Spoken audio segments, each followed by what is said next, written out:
सोन्याची टांगती तलवार. जगणं तुमचं होऊ दे सुरेल गाणं, स्वच्छ सुंदर आणि अधिकृत घरांचं हजरं ठाणं.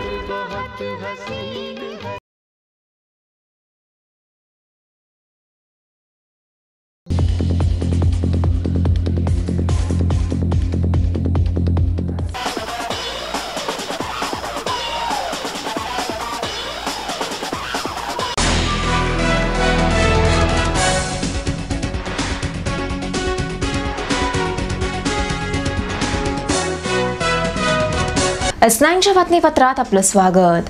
ठाण्यात 1 रुपयाही LBT न भरणाऱ्या बांधकाम व्यावसायिकांची काळी यादी तयार करण्याची पालिका प्रशासनाची मोहीम सुरू.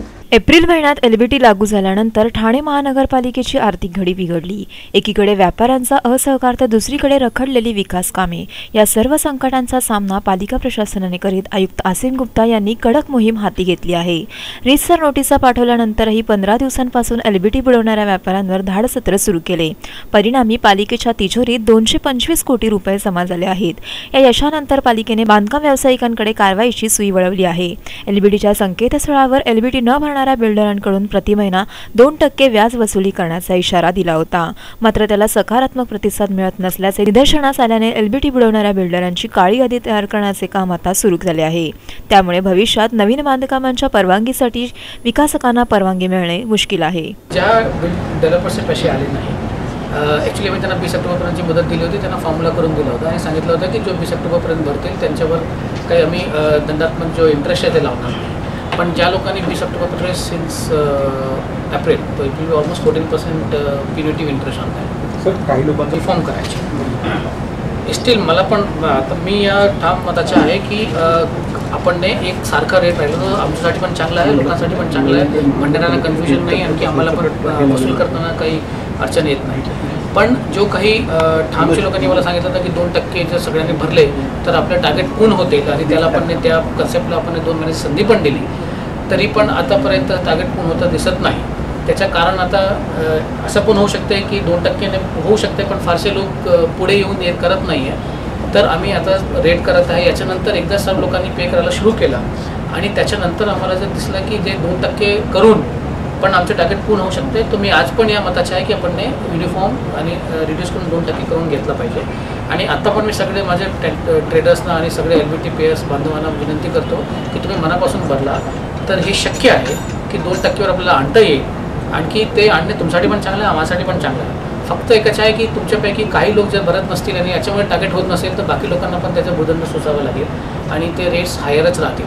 We will think of reducing it to 2%, provided we get a confidence that if everybody आपला जो बिझनेस आहे ते थोडा तरी बाकीच्या इतर जो महानगरपालिकेमध्ये बिझनेस त्याच्यावर अवलंबून राहणार आहे. कारण त्याची आता काही फारच जास्त मार्जिन राहिली नाही. तर थोडा पण जर 0.5%, 1%, 1.5% पण अंतर असेल तर शक्यता आहे की बिझनेस इकडे तिकडे शिफ्ट होऊ शकतात, especially when the distance are not very long. तर आपल्याला पण ते विचार करावा लागेल. फक्त माझी एकच आहे की माझा जो काही विश्वास होता की सर्व ट्रेडर्स भरतील 2% सांगण्यावर, ते काही विश्वास फ्रँकली पूर्णपणे झाला नाही, म्हणून आपल्याला टार्गेट पूर्ण मिळाला नाही. पण एकदा टार्गेट पूर्ण आमचं होत असेल किंवा आम्हाला कॉन्फिडन्स येत असेल की आता सगळेजण भरत आहे, तर even we will consider it making it very competitive.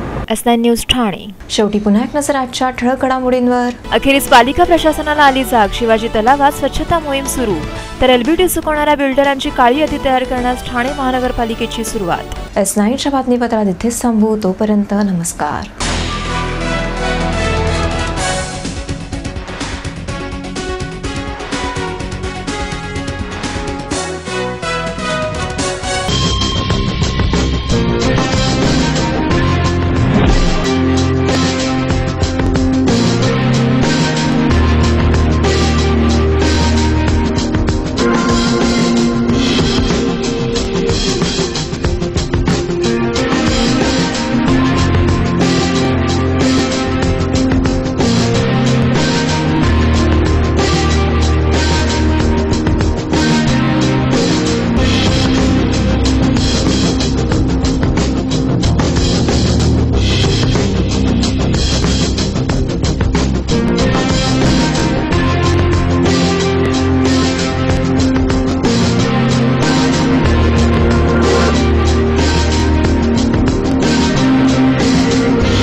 Thane महानगरपालिका हद्दीत घर घेताय का?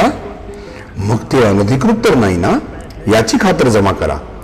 अनधिकृत घर घेणं हा विकणाऱ्यासोबत विकत घेणारा देखील तितकाच दोषी असतो. तेव्हा घराची डोळस खरेदी करा.